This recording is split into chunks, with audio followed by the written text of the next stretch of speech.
بطوله ولا بمفعوله؟ طبعا الطول سؤال بيحيرنا كلنا، جميع الرجاله تلاقي عنده مشكله مع طوله. هل يقول لك انا حاسس ان الطول او الحجم بتاعي مش مناسب، او ان طول السحلبوس او طول العضو الذكري مش في احسن احواله. طبعا ده راجع لمعلومات خاطئه هو بناها في خياله او سمعها من صاحبه اللي على القهوه، رزع واحده كده ان هو ايه، يعني الدنيا عنده 18 و19 و35 سنتي، فهو حس بالاحباط. وطبعا ساعات في ناس بتكتم في نفسها، وساعات في ناس بيبقى بتفقد الثقة اصلا في موضوع الزواج بسبب ان هو ما هوش عارف ان هو طبيعي ولا مش طبيعي. وخصوصا ان المواضيع دي بيبقى فيها شوية حرج كبير انه حد حتى يروح ويسأل هل ده انا طبيعي ولا مش طبيعي. في حلقة النهاردة هتعرف انت طبيعي ولا مش طبيعي. اوعدك ان انت بنهاية الحلقة هتعرف هل انت شخص طبيعي ولا مش طبيعي، ولو انت مش طبيعي تعمل ايه. ده رقم واحد. رقم اتنين، هنخش برضو في الطول بيفرق مع الست ولا لا. احنا عايزين نعرف الطول والحجم بيفرقوا مع الست ولا لا.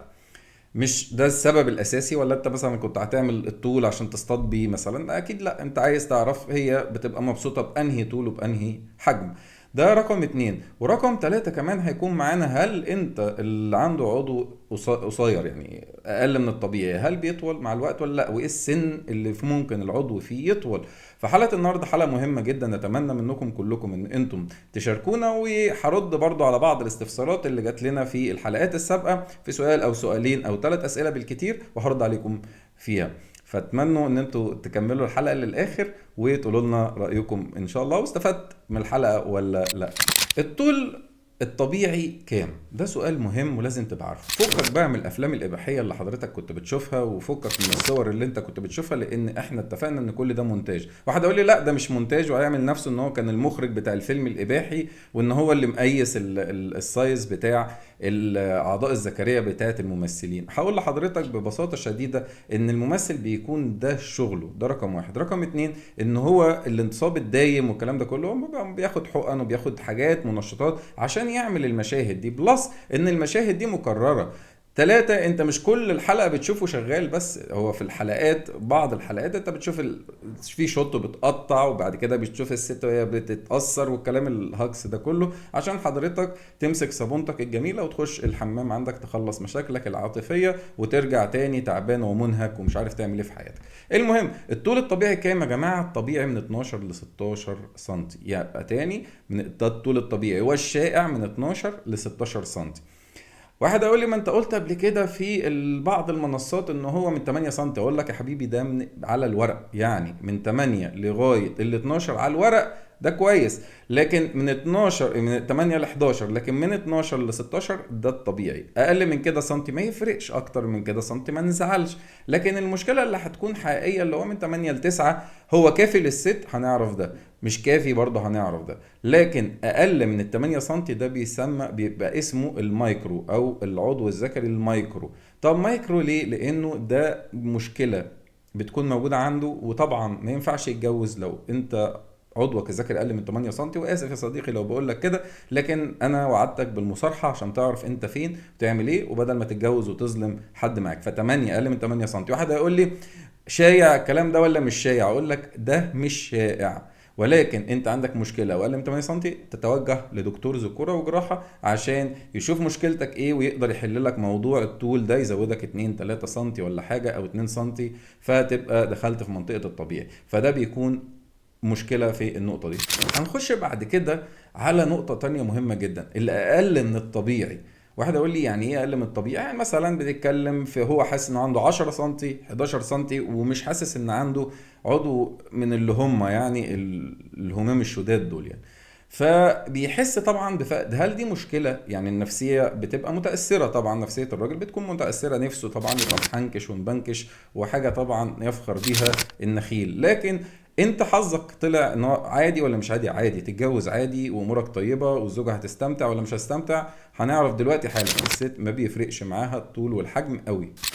لكن الفرق برضو لان في عوامل تانية مع الطول بتخش مع الموضوع ده، واحنا اتكلمنا فيها. قلنا التكنيك، يعني الفنيات اللي انت بتعملها مع الزوجة دي مهمة جدا طول الوقت. يعني انت ما ينفعش يبقى طويل وعندك سرعة قذف، مش هيبقى حاجة يعني، مش جميل. طويل بس انتصاب ضعيف، ما احنا قلنا في مجموعة من الحلقات احنا اتكلمنا فيها قبل كده، ومحتاجين منكم ان انتوا تتفرجوا عليها. وانا اوعدك ان انا هعمل لك حلقه مهمه جدا عن كل الكلام ده، على الطول والوقت وقد ايه، وعشان انت تظبط كل حاجه وتعرف المعيار بتاعها. لكن عامه اقل من دقيقة دي مشكلة مع الزوجة، دي مشكلة أقل من دقيقة، ولازم تطول الكلام ده. احنا قلنا برضو في حلقة السابعة المكملات الطبيعية واللي انت تاخدها والآخر ذلك عشان تتخلص من آثار العادة السرية، وفي نفس الوقت هي نفس المكملات اللي انت ممكن تاخدها عشان تلاقي نفسك أحسن وأفضل أثناء العلاقة لو انت مقبل على الزواج. فحلقة هدية ليك يعني. بنخش بعد كده، هل الزوجة بيفرق؟ لا ما بيفرقش معاها زي ما قلت لك، وانه الفرق الوحيد ان هو لو اقل من 8 سم طبعا في مشكلة. الألفة والحب والمشاعر اللي هتكون ما بينكم والتفاهم والتناغم اللي بيكون في الحلقة في العلاقة، في حلقة ايه؟ في العلاقة انتوا بتكونوا مبسوطين بيها، تمام؟ لكن التناغم اللي في الحلقة ما بيني وما بينكم ده ما فيهوش مشكلة، لأن ده ما بنستخدمش فيه أي حاجة. فالمهم إن الطول ده بالنسبة لها أمر كويس، لكن مش هو الاساس بس، لانه في حاجة عوامل تانية انت لازم تكون برضو عندك عشان تعرف تعمل علاقة مظبوطة. نخش على جزء كمان، طب الطول الزايد عن 16 سم، يعني هل واحد يقول لك انا مثلا كان نفسي يبقى 20 سم، هل ده كويس؟ لا طبعا. ليه؟ لان الست ساعات بيحصل لها، اولا انت بتتقيد باوضاع معينة، ده رقم واحد. اتنين، انت عمرك ما بتعرف تدخل السحلبوز او الفنتكوز بتاعك كامل في المهبل، ليه؟ للطول الزايد. رقم ثلاثة، انت بتبقى مش مستريح في العلاقة، وهي كمان ساعات بتتألم من العلاقة دي، وده مش حاجة كويسة للست ولا للعلاقة اصلا ان هي تكون علاقة ناجحة. بتخش برضو معانا في السؤال الاخير اللي هو، هل طول العضو الذكري لو كنت انا مولود وهو قصير، او هو 11 سنتي او هو 10 سنتي، هل يطول؟ هقول لك يا حبيبي ده مقيد بعمرك. ايه هي بتقول ايه يا معلم؟ بقول لك مقيد بعمرك. يعني ايه يا برنس الليالي ورمانة الميزان؟ يعني بكل بساطة ان حضرتك يكون عندك 8 سنتي وانت عندك 12 سنة عادي، لكن 8 سنتي وانت عندك 25 سنة مش عادي. نفهم من ان بعد ال 25 مفيش طول للعضو الذكري، انتهى وتوقف نمو العضو الذكري تماما. فبالتالي قبل كده ممكن يحصل لك عملية طول. في ناس بتفضل على فكرة فترة معينة، يعني ممكن 14 15 16 17 سنة وعضو مش ما بيطولش قوي، وفجأة تلاقيه ابتدى الطول على طول ابتدى يطول معاه اكتر فاكتر فاكتر، اللي هو كان خايف منه بقى طبيعي. فعشان كده لغايه 25 سنه انت معاك طول لغايه 25 سنه ان العضو الذكري بتاعك يطول. بعد ال 25 هو ده الطول الطبيعي. عندك مشكله او اقل من العضو الذكري او اقل من الطول الطبيعي، بتروح لدكتور ذكوره وجراحه بيشوف لك هو بقى انسب حاجه ايه. بنخش بعد كده على فقره الاسئله، وهنتكلم قلنا 3 اسئله مهمه. رقم واحد، مدمن العادة السرية لازم تاخد مكملات. واحد يعني بيسأل بيقول ان انا هو كنت مدمن عادة سرية وحاسس ان هو عنده سرعة قذف. بكل بساطة مادام ما اتجوزتش ما عندكش سرعة قذف، ومادام انت مع العلاقة اللي انت جربتها كانت علاقة خارج عن اطار الزواج او حاجة عملتها بره اطار اللي هي الحاجة علاقة خطر، يعني انت لازم يكون عندك سرعة قذف. ده شيء طبيعي جدا. فسرعة القذف بتقاس بعد الزواج وليس قبل الزواج. ادي سؤال رقم واحد. السؤال التاني، ايه ازاي انت تعرف تعمل اورجازم للزوجه؟ بكل بساطه ازاي تعرف تعمل اورجازم، في حلقه يا برنس اسمها الاورجازم، اتفرج عليها ومش هتندم. فكمل الحلقه، انت واضح ما اتفرجتش على الحلقه دي، فانا هشير لك اليها. اتفرج على الحلقه وهتتبسط جدا، لان قايل لك فيها ازاي تقدر تعمل اورجازم للزوجه، وهو حاجه مهمه جدا وما بتتعملش كل يوم. انت ممكن تعملها مره في الاسبوع، مرتين كل اسبوع. حاجه بتفرق معاها جدا جدا جدا جدا نفسيا وصحيا وجسديا.